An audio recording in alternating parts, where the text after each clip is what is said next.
Okay, welcome to this week's Wealth Creation Show. We're going to be talking today about wealth management and what that actually means. So what is wealth management? How are you this morning, by the way, Richard? I'm really good, Jim. How are you? Where are you even? Spain is roasting over here.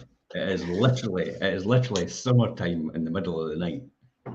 That's the heat.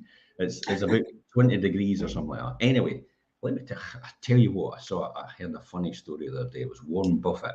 And he was talking, and this lady came to him and says, "Look, Warren, I've got, I don't know what to do. I've got money to invest, and I've got, stuff to do." And he says, "Well, tell me your circumstances." He says, "Well, I've got this amount of money. I've got that amount of money, and then he says, "You got any credit card debt?" She went, "Yeah, I've got credit card debt." And he said to her, "Okay, so how much credit card debt do you have?" He says, 4,000. She says, $4,000. He says, "So what interest rate are you paying on the credit card debt?" She says, 18%. He says, "Geez," he says, 18%. That's a lot of money. That's a big interest rate. Maybe you should actually focus on paying that down first. Oh, I'm really sure about paying that down because I could maybe put my money in something. He says, "But if I was to get something like 18%, he said, I would take it straight away." So he says, the reality is, I'll pay a credit card bill. You could pay me 18%. And then she said, which was quite funny at the back end, she said, "My daughter's got money to invest as well." And he says, "So how much has she got?" He says, $4,000. He says, why do you not just take that money from your daughter and pay her the 18% then? That totally makes sense. And a lot of people will have credit card debt in the background and just leave it running, but not actually realising that when it's sitting at that higher rate, that obviously... You know yourself, the classic, what they do is they deliberately engineer it so you don't actually know it's that high an interest rate, and because it's just a monthly payment of maybe £100 or something like that. That's 100 or 105. Aye, but when you look at overall, it's a huge number in terms of price point at the end. So actually, I tell you what I did as well. I looked up the dictionary meaning of wealth. It's abundance. When you talk about wealth with respect to money, it means abundance of money and wealth creation. Focuses on making abundance a reality. For you and me, I mean, wealth can be defined as the sum of the total assets minus like property, like gold, like silver, like stocks, like mutual funds, after deducting any liabilities, any outstanding loans you've got as well, and that could be defined as wealth as well. But wealth is overall as well. It's health, isn't it? And there is intrinsic things that you can't really put a price on, and we call them intangible assets in accountancy.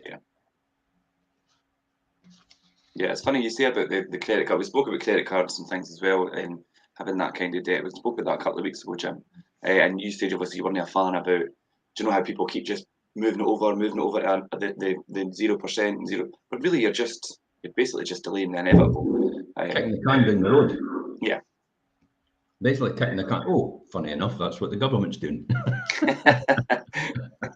They're just moving debt from one place to the other. It's like, well, let's inject 95 billion. It's like, well, I think the problem's just going to exacerbate even more later on. Let's do rent freezes. Let's do moratoriums on. Well, I think that's a failed housing policy. It's caused that as well. Yeah. It's coming back to haunt you. Anyway, let's talk about wealth. Anyway, let's get back to it and not get political. A couple of things I want to do. The obvious ones is property, silver, and gold.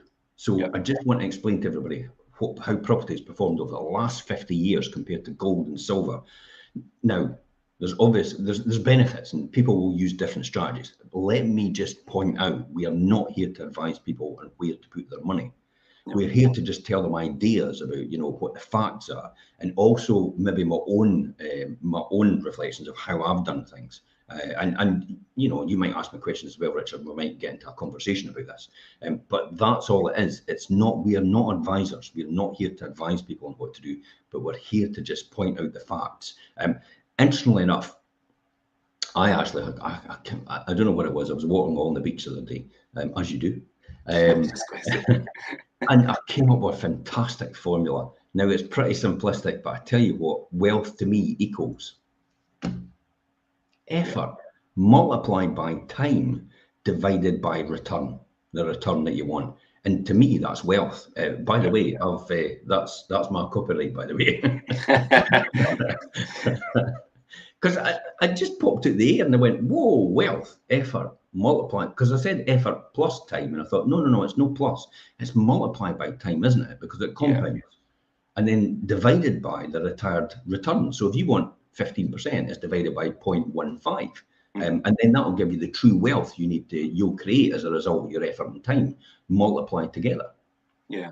So that was just what I came up with. Let me talk about it, and I'm going to share your screen. First of all, let's look at inflation, because this is important, because inflation erodes wealth.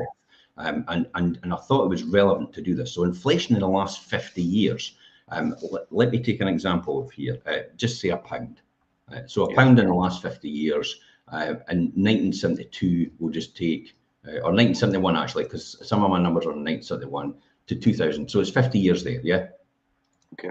So show amount, in today's money, that's 10.120%. So that to me is actually, in terms of the numbers, that's 4.8% inflation every single year. Now that doesn't sound much, but when you think about what you could have bought for a pound, now costs you £10.21, 50 years on.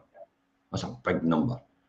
So we'll come back to that. Let's look at the price of gold. Now this is silver. So in 1971, we'll just see if we can catch it there. 1971, silver, or 72. Silver was round about the 11.45 mark in terms of dollars. Yeah. See that? Now silver today is sitting round about I gave it the benefit of the doubt here. I actually went to the peak and I said $28. Right. Okay. So if you take 11, 20, and then $28 is the next one, that's 154% improvement. Now, if you type in 1120 in here, where would 1120 be today? It doesn't do that. We'll just do 11 then. Show amount. That should be 112. Yeah. So 112 is the number 50 years on with inflation, but it's only at 28.54. So it means silver's never outperformed inflation. Right. That's a great bet. It's mental, how people think silver's going to save them. So gold. Let's look at gold, 1972. So 1972, see if we can get it here. We're in here actually. So 1972, we'll take gold. It was round about 57 or thereabouts. We'll say, I think I got 67 when I was looking at numbers, because I was looking at the actual months. And today, gold is 1,814, but it was actually 1,689. But let's look at gold then in terms of that one. So if you've got 67 in today's money, that should be 683. Now, gold is actually 1,689 today. So it means gold has outperformed. Like gold has gone up 2,420%. That's a big number. Yeah. Right. Let's just jump off of that now. And I'm going to show you another screen here. This is my spreadsheet in terms of the numbers. And I'm going to show you what and the price of property was at that time as well, 50 years ago. So let's look at these numbers. See if I can get that number here. I can't zoom in on this. For some reason, I can't see it. This spreadsheet, don't know why. It's not going to show. Anyway, take my word for it. You can actually look back historical records. So in 1972, the price of a property in Scotland on average was £4,275. In 1972, the UK was £5,645. Okay.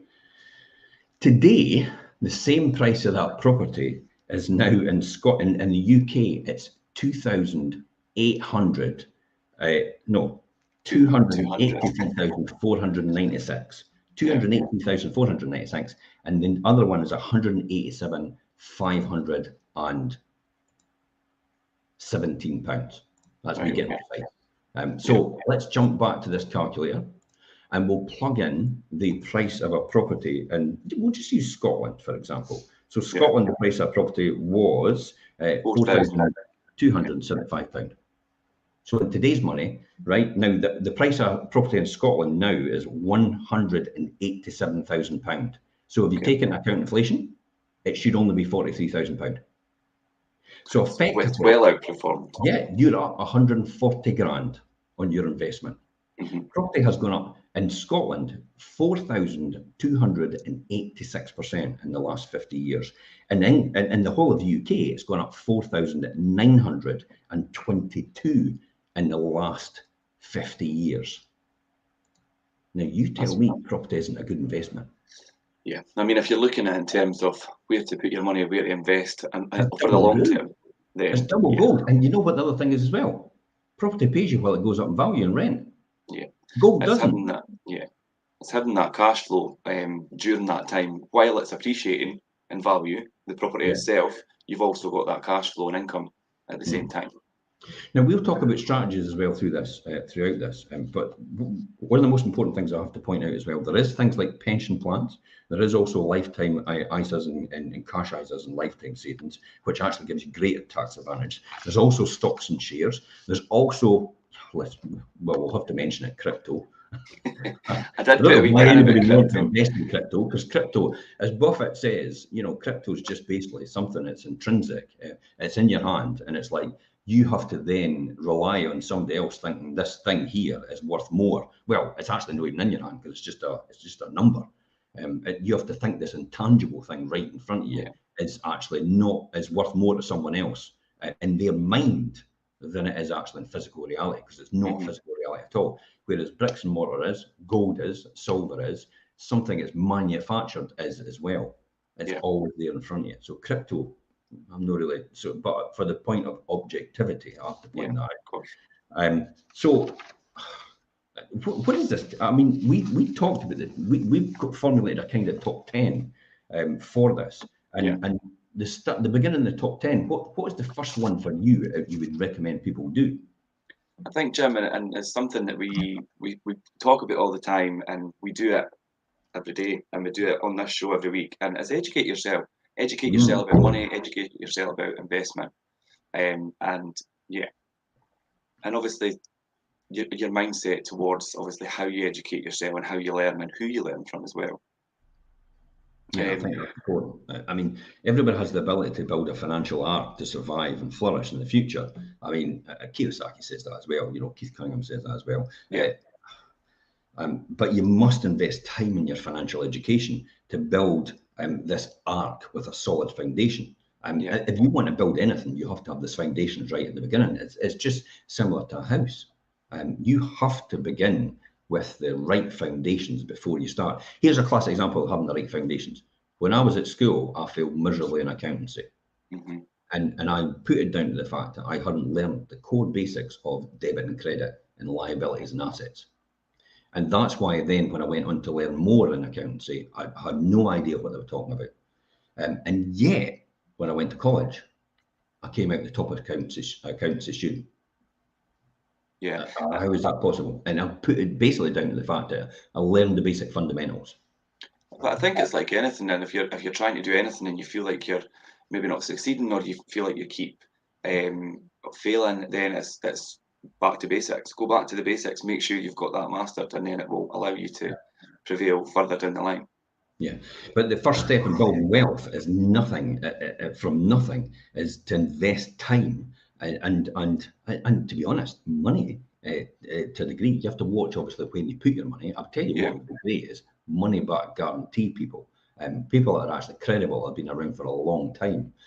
That's probably where I would consider is the right step forward. Plus the fact they've got a track record, because there's maybe hundreds and thousands of people who have actually been successful as a result of what they do. So I wouldn't purport to actually being, what I call the charlatans, the furus, or the fake gurus. But there's people out there that have a track record and know exactly what they're talking about. So it's becoming familiar with essential terms like income, expenses, net worth, return on investment, passive income. Income is never passive, by the way. Yeah. Every single person, it has royalties and, does things. I mean, I'm still no passive in terms of what I do, really. I could be less involved, but But in order to get the right returns and get a better return, you would obviously want to be involved to a degree in order to influence your future. I know you're not a big fan of that and the word passive income, and I think it's better to concentrate on cash flow, I think, really. And then people talk about financial independence. That's another one as well. But Yeah. what is financial independence? I mean, I could be financially independent because I'm maybe just earning £500 a month and I've managed to replace it. Yeah, or financial freedom is the one that you hear a lot. Financial freedom is the classic. Oh, I'm financially free. Sorry, where are you now? Oh, I'm on the dole. See what I mean? You can call yourself financially free and you're on the dole, because really you're getting money all the time and you're getting paid for it, so you're financially free. So you have to qualify that again and dig deeper and say, well, what do you mean by financial freedom? What do you mean by financial independent? You know, what is it to you, and why are you telling me this? And so why are you telling me, what does it mean to me?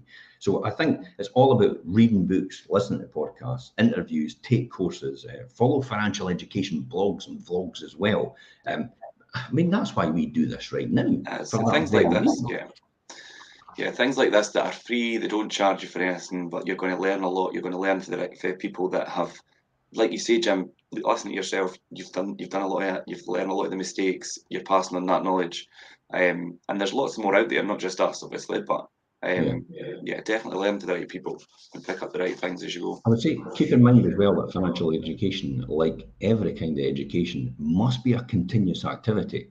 Never stop learning. An example of that is triathlon. So I did a triathlon yesterday. I wasn't as good as what I did before, and it's purposely because I've not done it for about 6 months.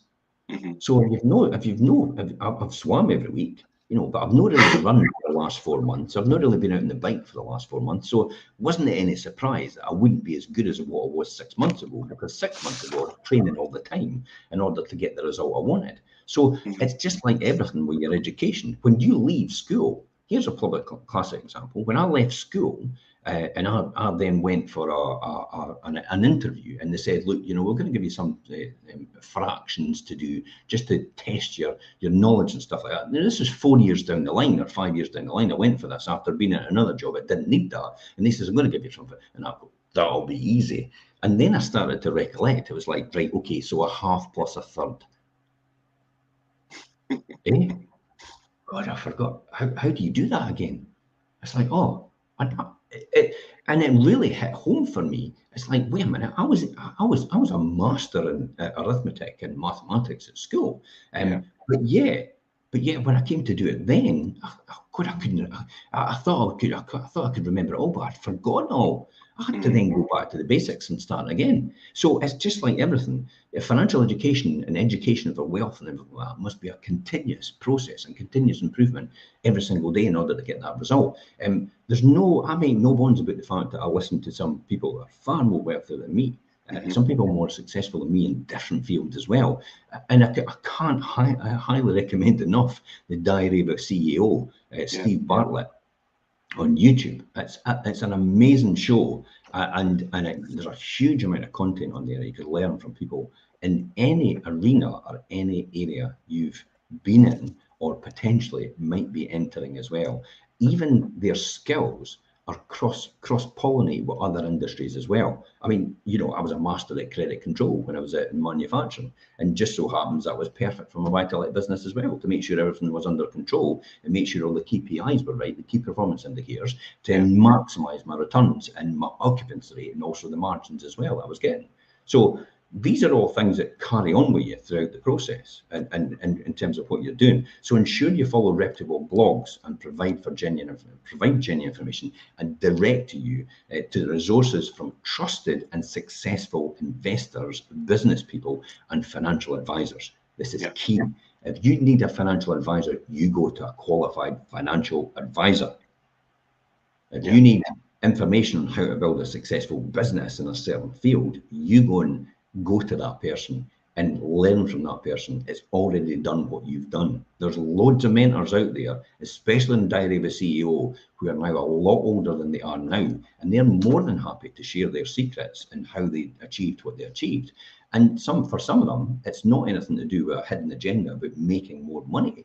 It's purely for the fact that they want to leave some sort of mark on this earth and not just be a person that's forgotten. What do you think is the next thing that we should be doing here? Yeah, well, to move on, it would be your income source and having a regular income source, which is your job, your normal day-to-day job. If you want to build wealth and you want to do proper investment and build a portfolio of things, but you're still going to need a job to fund that and to save. And I mean, it is hard to build wealth from nothing without having a regular income source.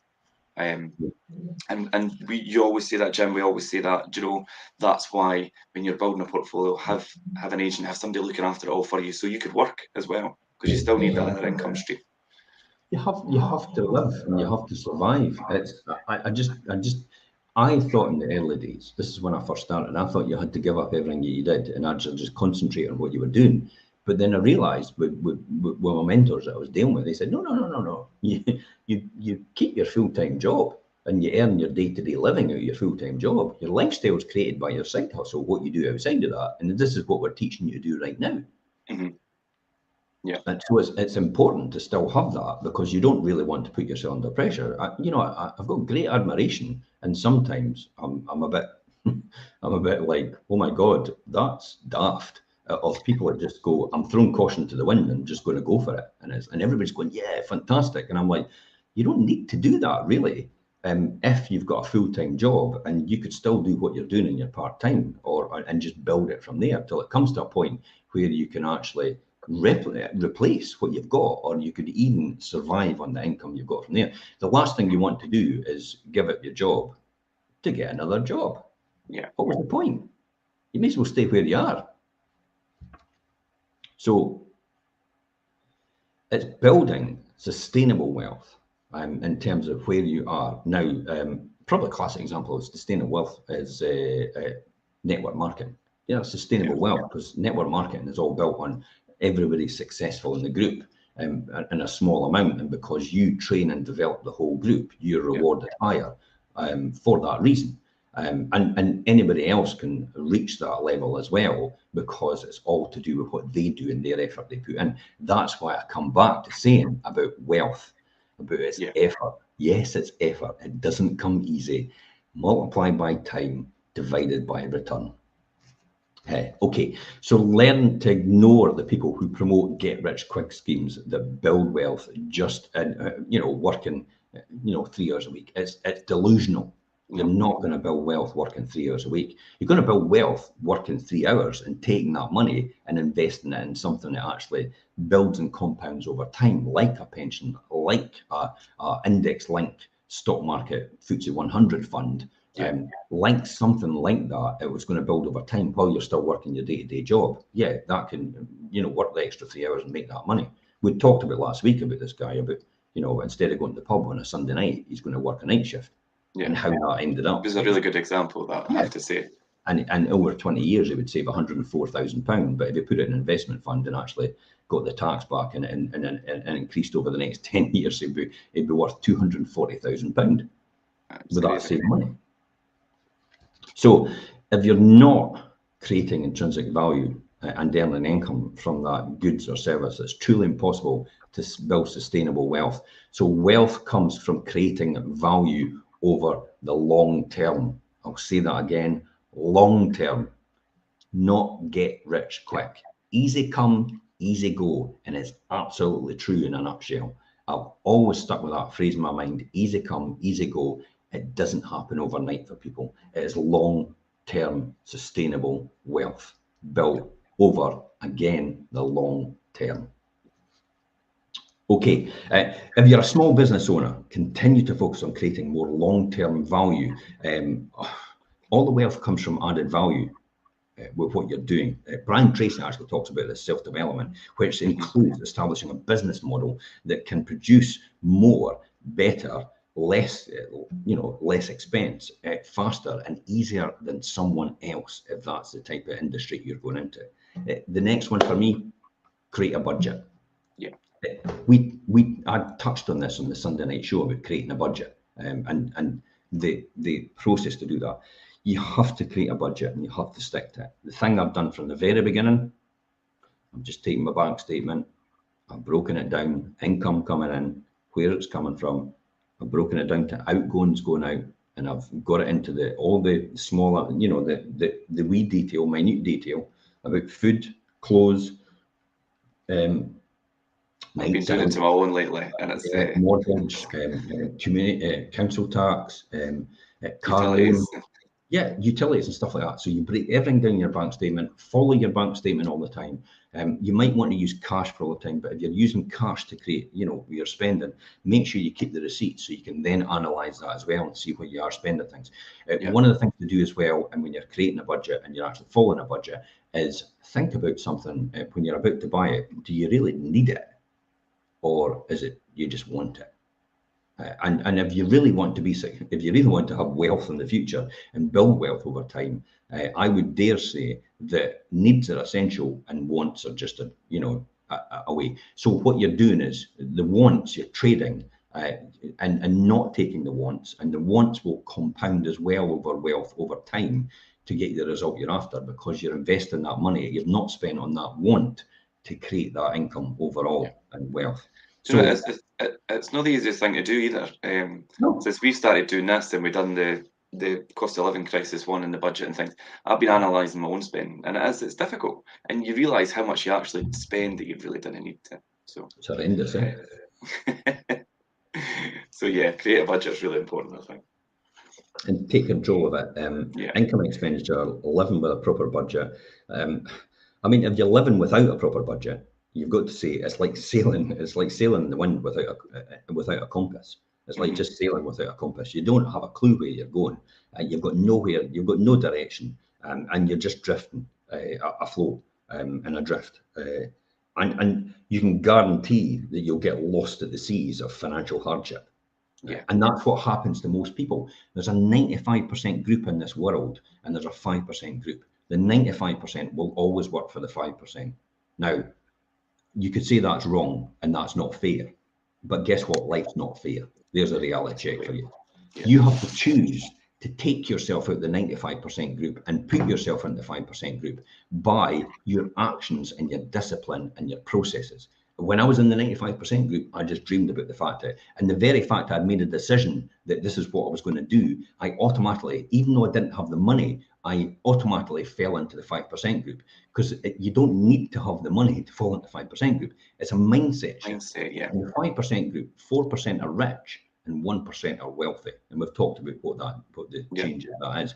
And that is the key overall for the 95 and 5% group. The 95% will always exist. Don't be delusional about that. Don't get upset about that. Just realize, how can I get me and my family out of the 95% group, and how can we get into the 4% group and work out that over a period of time? What's the next one, Richard, you would say we would have to look at? The insurance side of things, and having proper insurance on things is definitely an important thing. So why do we talk about insurance? Let me explain, but don't over-insure. Okay. Yeah. One of the I think it's important to have the right insurance, but like you say, don't over-insure. Now, to a degree, what I mean by insuring yourself, one of the things that I was always taught, and it was actually really good. It was late on in my career. It was Willie McCall, actually. He said, look, Jim, this was my managing director when I was at ESA Macintosh. He said, look, Jim, you've got, every single time you do something, maybe it was Laurie Hoskinson as well at Visa S Technical Ceramics. And these guys were both managing directors. So it shows you there, if I've got two people that are both managing directors telling me this, that you should insure for the downside. So it says every time you go into something, insure for the downside, make sure you're protected, because you'll always win on the upside anyway. And even though you don't get what you're meant to get, you'll have your downside insured, so it'll be protected.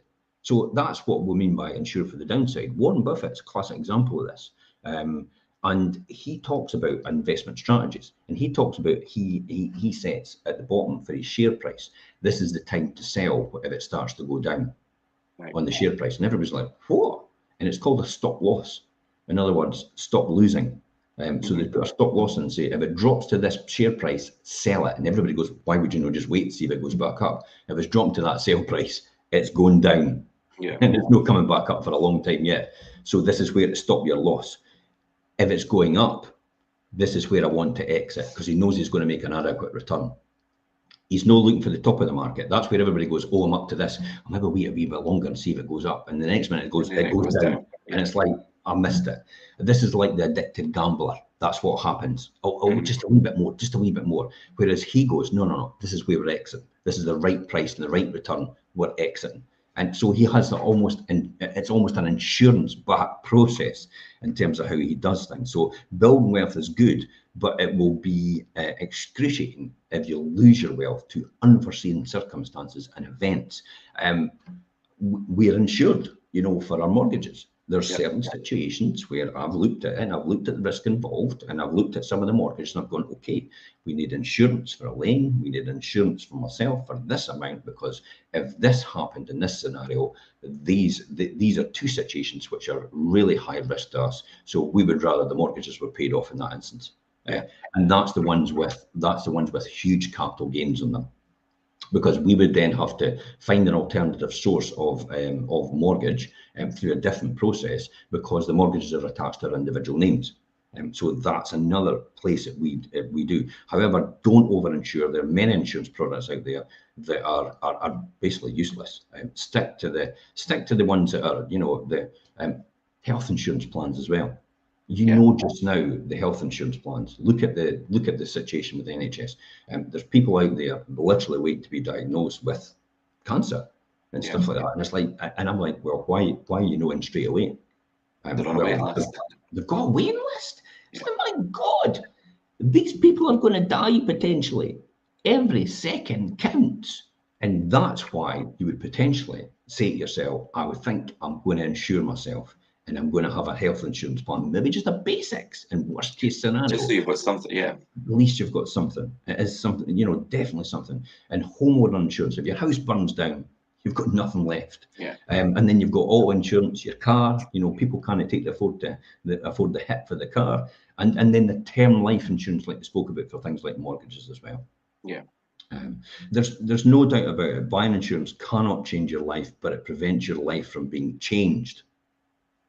Now, that's not me that said that. That's Jack Ma, which is the founder of Alibaba and richest man in China. He might know something. I think you will. You will not turn bankrupt because of buying insurance, but you will cause your loved ones to turn bankrupt if you don't. And I think you need to think about, things are maybe fine while you're here, but anything could happen. And what would happen if you weren't here? Where are you going to leave the people that are obviously going to have to sort out things when you're away? Absolutely. And a lot of people out there choose to ignore it and bury their head in the sand, or what they do is they go, well, they'll be okay in some sort of way. All right, okay, thanks very much for just lumping that on them. While they're grieving for you as well at the same time. There's a nice way to part somebody and part company with them, and your family as well. So this is why we talk about it's important to have enough insurance for what you're doing.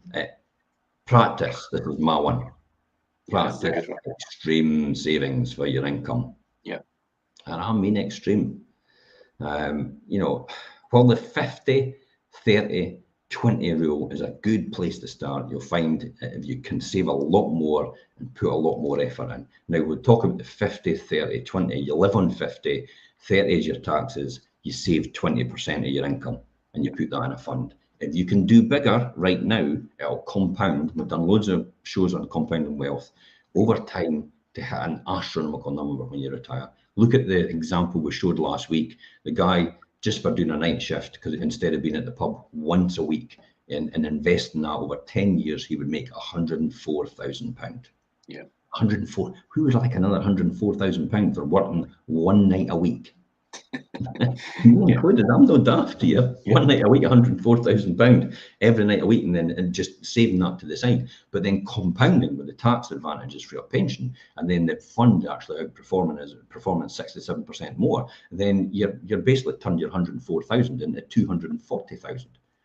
So extreme savings, practice extreme savings from your income if you can. Once you're committed to building wealth, there'll be many items in your budget that you can reduce or cut. This is where it actually becomes important up here, because once you commit, you then start to look at your budget and you start to be more stricter with yourself and say, do I really need this?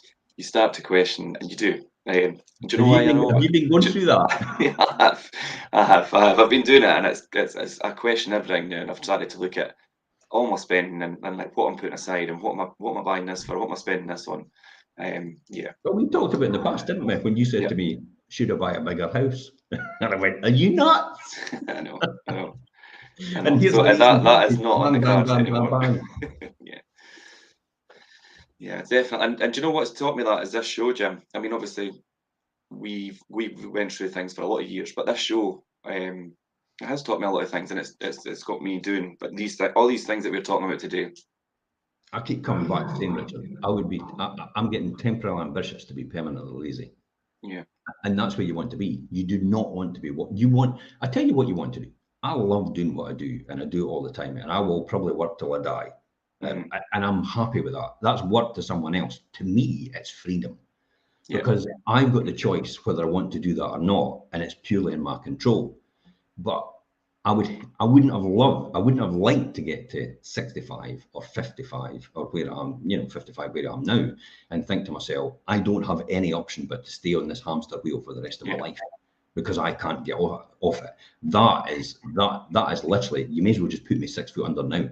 Because literally that's what it is. You're dead from the neck up.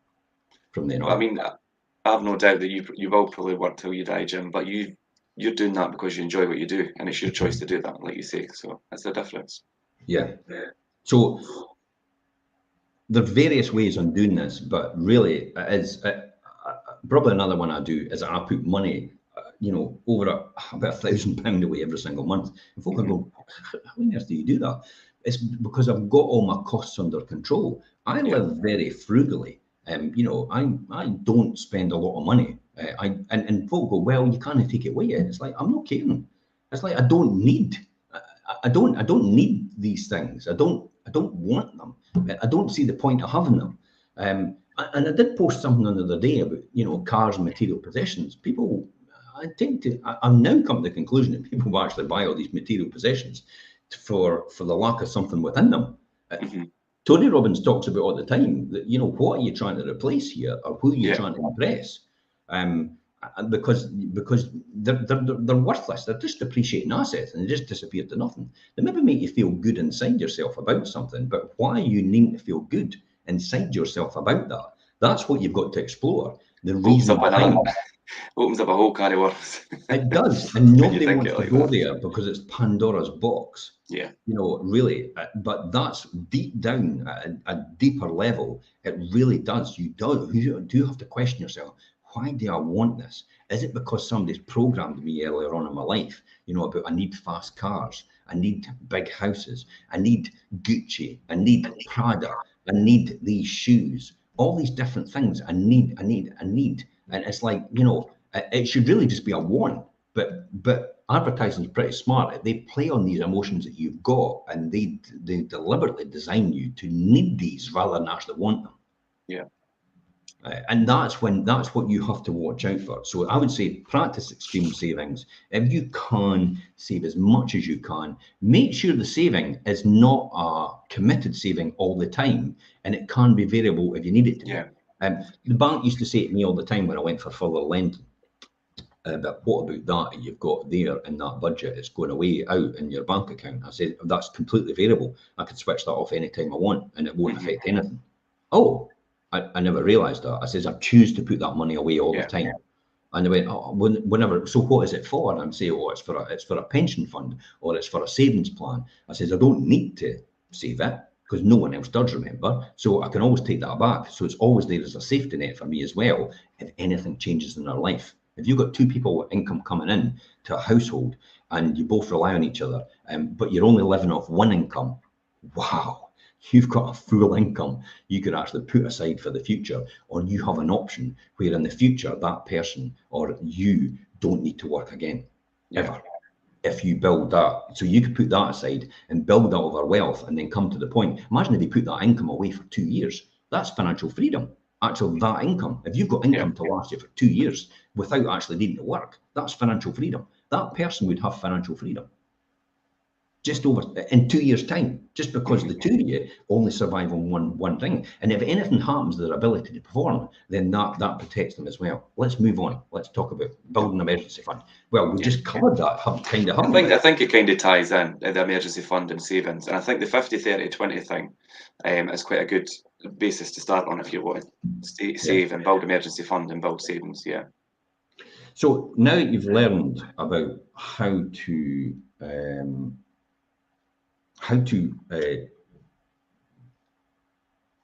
save as much money as possible in certain areas. Well, we could talk about saving. Just a quick example. Listen, instead of going out, you can cook at home. You can reduce your restaurant budget by using, filters on food delivery apps to take advantage of discounts. Everybody thinks it's like only a £5 here and £5 there, but you know how that compounds up. Yeah, well, you could buy one-off items, and you could then rent something because it becomes more affordable. A classic example is the wee Hyundai i1s, i10s or something like that. They're all about 127 quid a month to rent. It's like, my God, a car for 127 quid a month. That's like, I'll have that. You look at a business from A to B, and that's the important thing. But look at a business as well. A business is paying more than that on one advert, one hit wonder, and yet they can have a brand new car leased for 127 quid a month, and actually it's tax deductible against expenses. It's a big bean tin. It's a wrapper. That's it. It just advertises all the time for you. I realised that when I first started all these years ago. It's like, I'm no advertising in the East Fife Mail or the Fife Free Press or that, because that one advert is equivalent to my my monthly rental on my smart car. Yeah. 1 week. So you rely on 1 week for somebody to see that one advert at that point in time, or you have a smart car that goes about continual advertising for yourself for the same price. Look at our cars, Jim. Everybody sees our cars. Everybody's like, "Oh, I seen you the other day," and I'm like, "No, that wasn't me. That was somebody else." Or, do you know what I mean? It's a no-brainer. So emergency funds. Make sure you put aside money for unexpected circumstances, things that might occur. Now, I'm not saying plan for the doom and gloom and the fall apart of the whole UK economy or the world economy, but just put away about emergency fund for maybe about 3 to 6 months expenses, not. I need to still go out for my nights out and I need to do this. No, just the bare bones. I've got to pay my council tax. I've got to pay my mortgage. I've got to pay my car loan. Things that you cannot get out of. They're stuck with you. This is why I talk about property investment. I say, as long as the mortgage is paid, doesn't matter about anything else. Yeah. That's all you need to make sure. That doesn't mean to say you go and buy a house with just the mortgage is paid, by the way. I'm talking about, just in worst case scenario, as long as you know you're covering your mortgage and you've got a significant amount of income over that to reinvest in the property and look after the tenant, that's exactly what you should be doing. Yeah. But you know your fallback position, your worst case scenario. So building an emergency fund is key. Probably the next one, more important for you, Richard? Yeah, building on your skill set, yeah. Why is it important for you to improve your skill set then? Well, there is two ways to increase your savings and investments, and that's to lower your expenses, grow your income, and while many financial advisors focus on the former, the latter deserves the fair share of attention, and that is improving on your skill set. And if you're an employee, improve your skill set by taking professional courses, immersing yourself in continuous career developments, and improving your skills by listening to things like what we're doing today. And like you say, podcasts and reading books and things as well. See the amount of people, Richard, that just look at this and think, it's just them talking. It's like they don't realise the information that we're giving away for free every single time. It just blows my, and I think if I had somebody at that time, I would have been, God, I would have plugged myself into everything. It's like, I can't believe this access is available to everybody. But it's point of readiness. They don't understand. They run away and look at the shiny penny somewhere else and think that's the way I need to build wealth. When in actual fact, I'm telling you how so simple it is right in front of you right now. It's as simple as that. Trust me, it is as simple as that of what we're talking about right now. It doesn't need to be complicated. If you want to complicate it, be my guest. But it doesn't need to be. That's why you take so long, because you complicate it too much. So make it easy on yourself. If you're a small business owner, improve your understanding of the market, commit more resources to innovation, and provide more value to your customers. By doing this, you can increase your market share and even your revenue as well, because you're more valuable. Passive income ideas. Here we go. What do you think of passive income ideas? Well, I think passive income ideas, in addition to increasing the income of your job and your business, you should explore various opportunities to earn passive income. And Now, passive income. What are we talking about when we talk about passive income? Well, I mean, like selling digital products, blogging, affiliated marketing, and just things like that. That obviously will be in addition to creating this passive income that will help you along in your journey. Yeah. To be honest, Richard, as well, I mean, we could talk about passive income, but even doing a wee bit extra work outside of your normal day-to-day. Explore just other income ideas outside of your normal day-to-day. So it is, see, when you go and do the homers for people out there that are self-employed, when you go and do these homers, and let's be honest, the money goes in your pocket. For God's sake, didn't go on your holiday, go and invest it in something and look after your long-term future, your medium or long-term future, and look after your children's medium or long-term future as well. That may sound a bit preachy, but I tell you what, your kids are going to thank you for it. And you're going to thank yourself for it, because when your kids come to you and say, I'm going to go to university, you'll not be going, oh my God, where are we going to find the rent? It's like, you'll have to take a loan. All right, thanks, Dad. I'll just be saddled in £100,000 in debt for going to university. I mean, I'm using the extreme there, but I have seen people do that. There's people that talk about that in blogs and vlogs now in America. It's like they've got $100,000 in debt they've still got to pay off, and they're working in the fire services or they're working in the health service. And it's like, you've got no chance of ever paying that off. That's a millstone around somebody's neck for the rest of their life. So it's our opportunity now. This is the only time, this is the only generation which is going to allow our children and our grandchildren and our great-grandchildren to break out of that cycle by the things that we do right now to make that happen. This is the one-time opportunity in our generation to do this. If you don't do it, what's going to happen is they'll be caught in a debt trap for the rest of their life. So now this is your opportunity to put aside some money for them for their future. So when they retire, they can put aside some money for their children as well, your grandchildren, for when they retire. So everybody is providing for everyone else. And you jump back straight away, and people will jump back and say, but that's what the government's doing. Do you really think the government's going to have any money left at the end of this? 95 billion to bail everybody out on utilities? We've got to be bailed out on utilities, listen to that, to the tune of 95 billion, because we can't afford our utilities when they go up in price. What does that tell you about the state of affairs at where we all are right now, that we've got to have aid, state aid of 95 billion to help us bail out ourselves, out our own lives, out our own financial circumstances? That should tell you everything you need to know and you need to learn right now in terms of exploring other income ideas to set you and your family free for generations to come. Yeah, it's quite an interesting bit in this, Jim. Obviously, passive income is crucial for those of us learning how to build wealth from nothing. But this one, it was Warren Buffett actually, and it's like, if you don't find a way to make money while you sleep, you will work until you die. And that's exactly what you just... Absolutely. I've said that all the time. I've been taught that by my mentors 30 years ago. You will work till you die. That is the reality, and it is producing income while you sleep.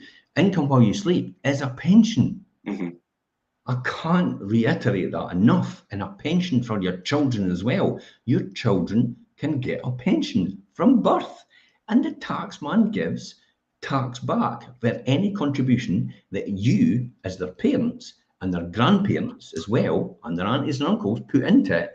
The taxman will contribute up to the lower rate. So if you put in £2,880, the taxman will top that up in the year to 3,600. Now, I'm not asking you to put 2,880 in, but whatever you put in, the taxman will add on the extra tax too. If you put in 100 quid, the taxman will add the tax portion onto it, even though they're not earning, because they're allowing you on your earnings to actually get that tax benefit to your children or your grandchildren from birth. If they can put away money, I once heard if there was, for the first 18 years of a child's life from birth, if you put in the maximum amount for the first 18 years of 2,880 for the first 18 years and stop at 18 years old and never put anything else in again, they will be a multi-millionaire when they retire at 55. And all you've put in is 2,880 for the first 55 years. Yeah. And that is equivalent to about £144,000.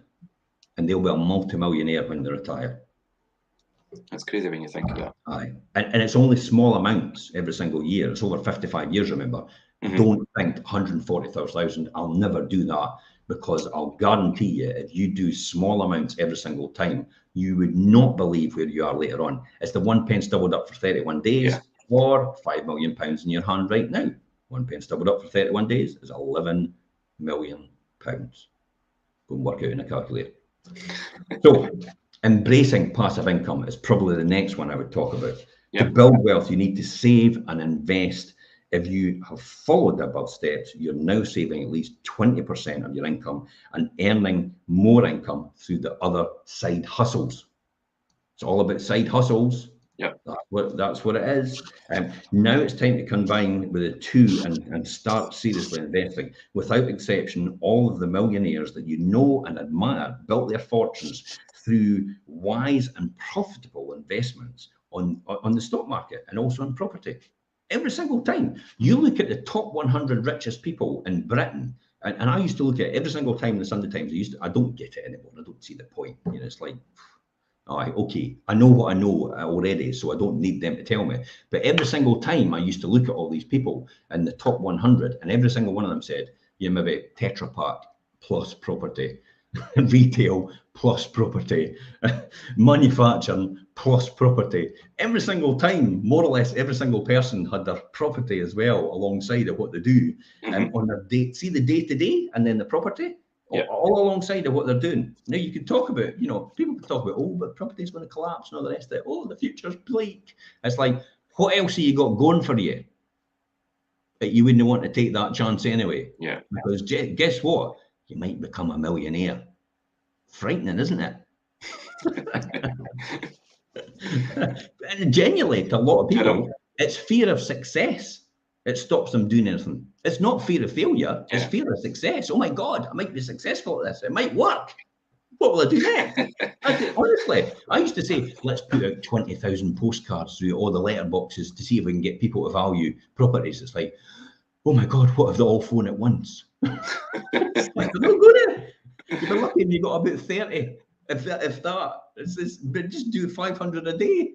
And literally that's what transpired. It's like, because only 20 people make a decision every day in Fife to buy and sell a house.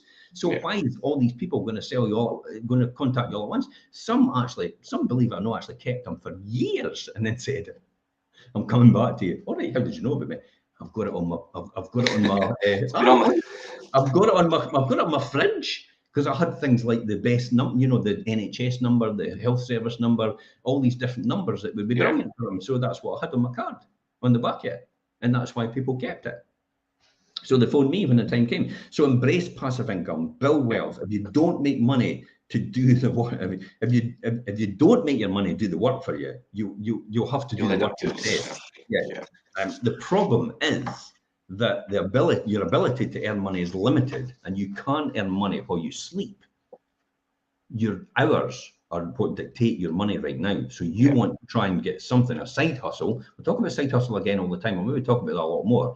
It's nothing dodgy. It's the fact that it's a side hustle just outside of what you do to build wealth. But if investing your money in the market means that money is working for you and you are profiting from the labor of others, that's all it is. Guess what? Welcome to the world. That's what happens every single day. And we think, for some reason, that profit is a dirty word that you can't have. It's like, oh, you can't make profits. It's like, why no? Profits are needed to reinvest in your business and also in your economy and also in society and the overall. So that's what I would say. So first way is to turn your money into sustainable wealth. Put your money into a savings account.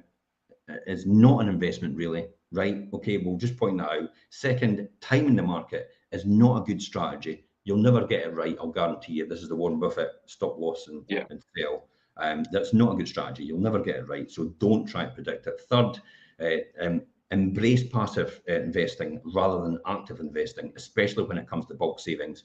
Why I invest in Standard Life's pension for the UK equity funds, who are invested in AstraZeneca, Pfizer, BAT Industries, Glencore, all these different top blue chip companies. Passive investments is cheaper, it's fewer fees and taxes, less risky because it's diversifying your portfolio, more transparent and more profitable in the long run as well.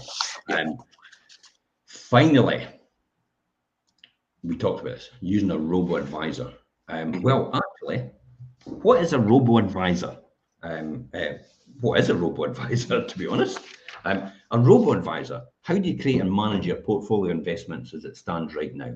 Do you do it yourself? Well, when robo-advisors start investing, investors have to decide how to create their portfolios of stocks, whether it's EFTs, we've heard about EFTs, real estate investment trusts, that's property obviously, and how many they should buy and at what time. This is probably a classic example of robo-advisor is I put money away every single month to Standard Life. My kids do it as well, to the pension fund, and that pension fund ultimately invests in a certain UK equities which has all these blue chip companies in it.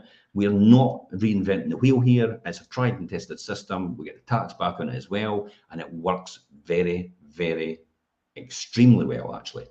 Extremely well. And that's the most simplistic model of a robo-advisor. There is people out there that do it themselves. They've got stop losses built into their system. And they look at all the different stocks, and they've got plenty of time to do that. But the reality is the more you can automate that process, the better it is for you. So you have to make sure you also get your customized portfolio for you that will match your risk tolerance. I had talked about this, haven't I? UK equities is classed as a high risk category at investment risk 6, and yet the highest is 7 with Standard Life. I don't see UK equities as a real high risk investment strategy in the long run and long term, because it's always growing over time, and we demonstrated over 10 years it's grown 6. We looked at what was actually the companies that were invested in a couple of shows ago, Jim, and they didn't look high risk to me. Absolutely. So I would say that's probably the best thing to do is invest in something, a system that does it for you, but make sure it's got a track record, make sure it's with a blue chip company, and I mean a real good blue chip like Standard Life, like Scottish Widows, like Prudential, somebody like that, somebody that's got, all these, you've got that track record of wealth creation. You have investment houses, you have wealth managers as well, who've been doing this for years and years and years. In terms of pensions and stuff like that, well, the one that I always talk about is Nini from One-to-One Financial Services. So he's a financial advisor. So financial advisor, it would be Ninian. If it was a mortgages, it would be Tessa Salimi from Freedom Financial in Dundee, because he knows everything there is to know about buy-to-let mortgages as well. What is your takeaways from here? Takeaways for today, Jim, would be obviously educating yourself about money, getting a stable income and earning passive income on the side, like we've said, a side hustle type thing. Minimizing your expenses so you can save money. Save money is so important, and how to do that properly. Protecting your money with insurance and emergency funds, like we spoke about. Passively investing your savings in stocks or in real estate or obviously property, and then automating your investments and diversifying your portfolio with things like the robo-advisor, like we just spoke about, and using the right people. You've been listening, my young Padawan. You know what my takeaways is? Look at gold has gone up by 2,420% in the last 50 years. And silver's gone up 154%. Crypto's done nothing, to be honest. It's a gamble.